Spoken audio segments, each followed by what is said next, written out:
In 2018, I have been in the same job for 15 years. I've been a school teacher, an assistant principal, and a principal. And in 2018, in the summer, I got a big, huge raise. I had just finished a doctorate degree, and school started for the fall of 2018. And long story short, somebody said I did something, and it ended up being one of those, you can quit or we're going to try and terminate you. And it was not something I could bounce back from, so I chose to quit.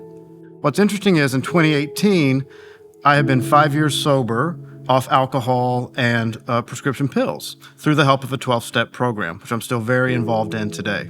So I was advancing in my career. I'd finished a doctorate degree. I was leading a school, 5 years sober. These things shouldn't happen to me.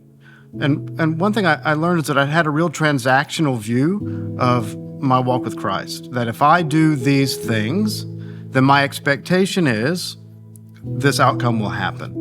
And that's not what was happening. And a complete year went by. I could not find work. I went to work for an Amazon for a while for $15 an hour, packing boxes. And I did not like the work. I could not relate to the work, but I loved the people. And it was then that I began to change my attitude, that even if the outcome looks different, I have a chance to serve here and to build people up and to connect with people. About 18 months after losing my job, I got a job in a prison. That job lasted about 6 months, and then the state shut down that prison. I knew that probably wasn't a forever step, but I also knew God was putting me in places to use gifts that I had, even if I didn't want to be there.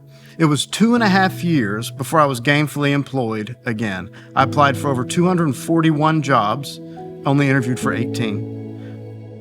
But I never really got that discouraged. I knew something was going to work out. Another thing that I learned in that time is that I was still praying transactionally.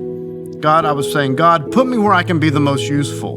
But the whole time I was expecting him to remember my credentials. I've served in these schools. I have a doctorate degree. I've earned a corner office. I've earned, this other salary, and none of that happened. As a matter of fact, it was 5 years after 2018 before my salary level reached what it was when I lost my job. I had figured out, God had showed me, rather, that my relationship with him was transformational, not transactional. I was transformed through that experience.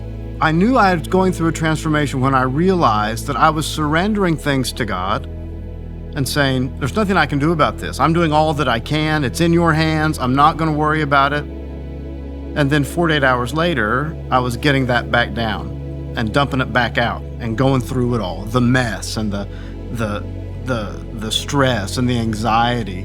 And I realized that surrender takes both hands. We don't get to surrender something and then take it back. It just doesn't work that way. The problem with me in this whole thing is that I take me with me. And I want to control things. And I think I know best.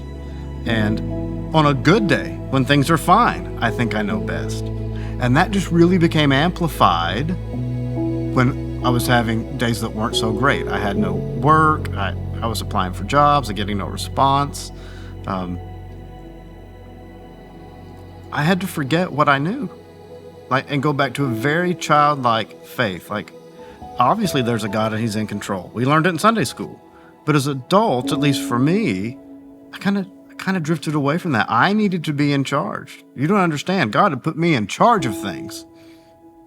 And I couldn't think my way out of this. And so I had to get out of my head, and that's part of that surrender.